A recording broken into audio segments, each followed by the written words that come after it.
नामक एक छोटे से गांव में हरिया, उसकी पत्नी और उनके दो लड़के रहते थे। हरिया के दोनों लड़के जुड़वा थे और दोनों शक्ल सूरत में हम शक्ल थे। जो कोई भी व्यक्ति उनको देखता तो वो पहचान नहीं पाता कौन रामू कौन राजू है इन दोनों में से। एक शाम हरिया अपनी पत्नी से बोलता है, अब तो बुढ़ापा आ गया और अब पहले जैसे हाथ पैर भी नहीं चलते। हाँ, अब आपकी और मेरी उम्र हो गई है। अब मुझसे भी घर का काम नहीं होता। क्यों ना रामू और राजू के लिए सुंदर लड़कियां देखकर उनकी शादी कर दी जाए। हाँ भाग्यवान, तू बोल तो सही रही है, लेकिन मुझे रामू की फिक्र है क्योंकि उसे काम में आलस आता है और वह कैसे अपना गुजारा कर पाएगा। बातें करते करते दोनों सो जाते हैं।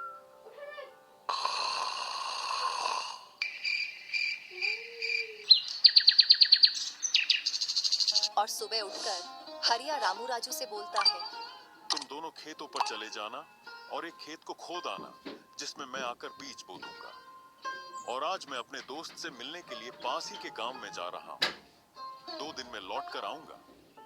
हरिया तैयार होकर दूसरे गांव की ओर निकल जाता है और रामू राजू भी खेतों की ओर चल देते हैं। दोनों खेतों में जाकर काम करने लग जाते हैं। रामू ठहरा कामचोर, वह थोड़ी देर काम करने के बाद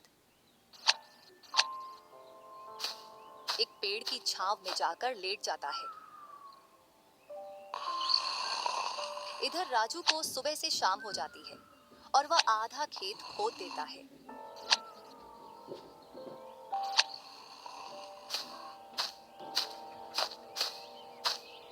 और हरिया भी अपने दोस्त के पास पहुंच जाता है। अरे भाई हरिया, कैसे आना हुआ? तुझसे मिलने की इच्छा हुई तो मिलने आ गया। चल अच्छा है, पहले भोजन करते हैं, इसके बाद गप्पे लड़ाएंगे। दोनों साथ में भोजन करते हैं। हाँ भाई हरिया, सुना सब कुशल मंगल? हाँ भाई, सब कुछ कुशल मंगल है। अब तो तेरे दोनों लड़के शादी के लायक हो गए होंगे। हाँ, दोनों शादी के लायक हो गए हैं और खासकर मैं तेरे पास इसीलिए आया हूँ कि कहीं दोनों लड़कों के लिए लड़कियां देख आऊं। वैसे अपनी भी 2 बेटी हैं और दोनों खूब होशियार और चंचल है। अब दोनों की भी उम्र शादी के लायक हो गई है। अगर तुझे कोई एतराज ना हो तो क्यों ना इस दोस्ती को रिश्तेदारी में बदल दी जाए। इतना सुन हरिया बड़ा खुश होता है। जब वह दोनों लड़कियों को देखता है तो दोनों बहुत ही सुंदर थीं।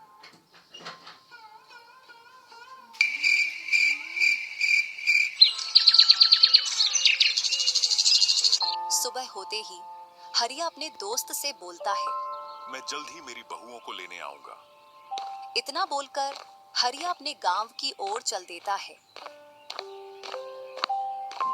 इधर रामू और राजू भी अपने खेतों पर काम करने के लिए आ जाते हैं और रामू पेड़ की छांव में जाकर सो जाता है। इधर राजू अपने काम में लगा रहता है। शाम होने को आ जाती है और हरिया भी अपने खेतों के पास आ जाता है। रामू की आंख खुलती है तो हरिया उसको आता हुआ दिखता है, तो वह खेत में जाकर काम करने लग जाता है। चलो घर, अब शाम हो गई और खेत भी पूरा खुद गया है।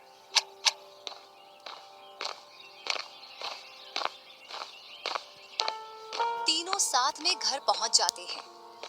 हरिया अपनी पत्नी और दोनों लड़कों को बताता है कि वह इन दोनों की सगाई पक्की कराया हूं।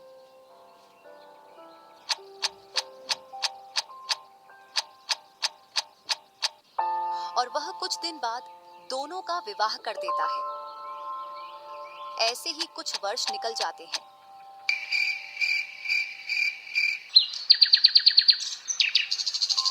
हरिया और उसकी पत्नी का स्वर्गवास हो जाता है और दोनों भाई जमीन और घर का बंटवारा कर लेते हैं। रामू अपने आलसी पने की वजह से खेतों में काम करने नहीं जाता और दिन भर घर में ही पड़ा रहता।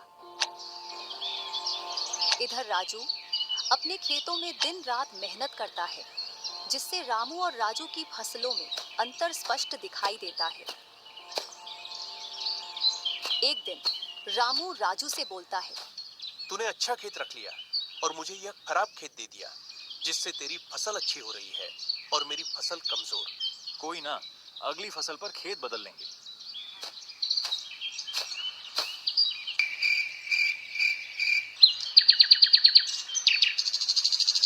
अगली फसल पर रामू राजू से खेत बदल लेता है और एक खेत ज्यादा ले लेता है। फिर भी राजू खुशी खुशी उसे खेत दे देता है। राजू के हिस्से में जो खेत थे उनमें फिर से वह दिन रात मेहनत करता। इधर रामू कभी काम करता तो कभी काम नहीं करता। रामू के पास बीज खरीदने के भी पैसे नहीं थे, तो वह पैसे लेने के लिए जमींदार के यहाँ चला जाता।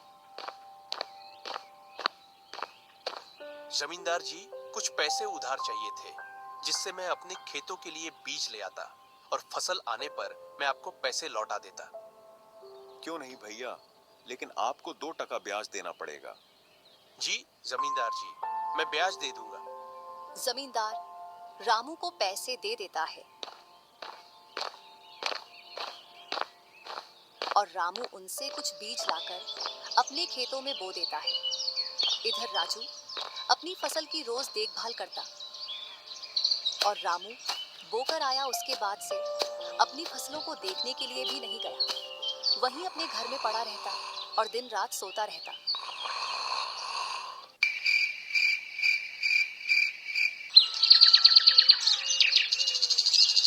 एक दिन जब फसल पकने का समय आया तो वह अपनी फसल देखने के लिए खेतों पर गया और फसल देखकर बोला, अरे इतनी कमजोर फसल!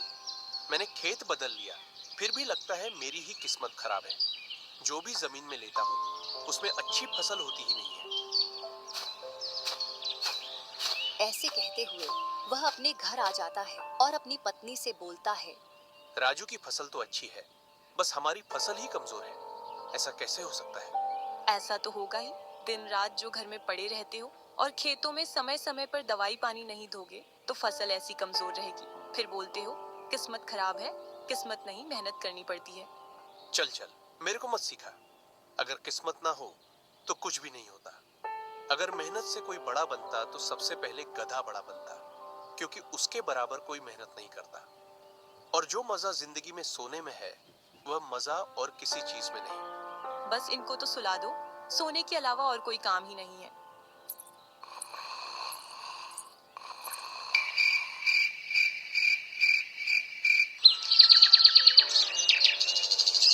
कुछ दिनों बाद जब फसल निकली तो राजू की फसल रामू से दोगुनी निकली, जबकि उसकी जमीन रामू से कम थी। रामू फसल को देखकर बोलता है, इस फसल को बेच कर आऊं या खाने के लिए रखूं? इधर जमींदार जी को भी पैसे देने हैं। अब इतनी सी फसल से कैसे काम चलेगा पता नहीं।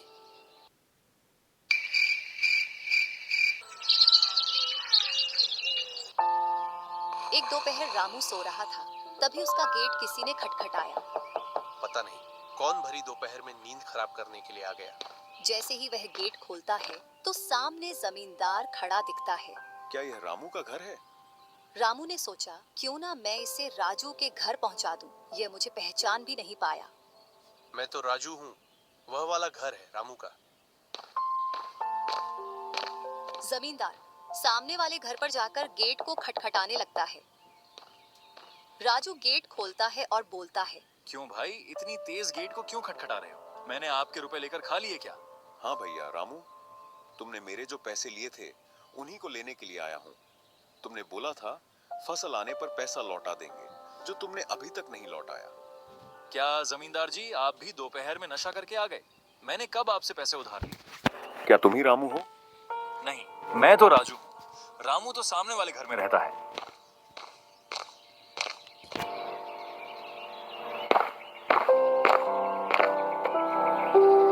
भरी दोपहरी में जमींदार का सर चकरा जाता है और वह अपने घर चला आता है और घर पहुंचकर मुनीम से बोलता है, ऐसा लगता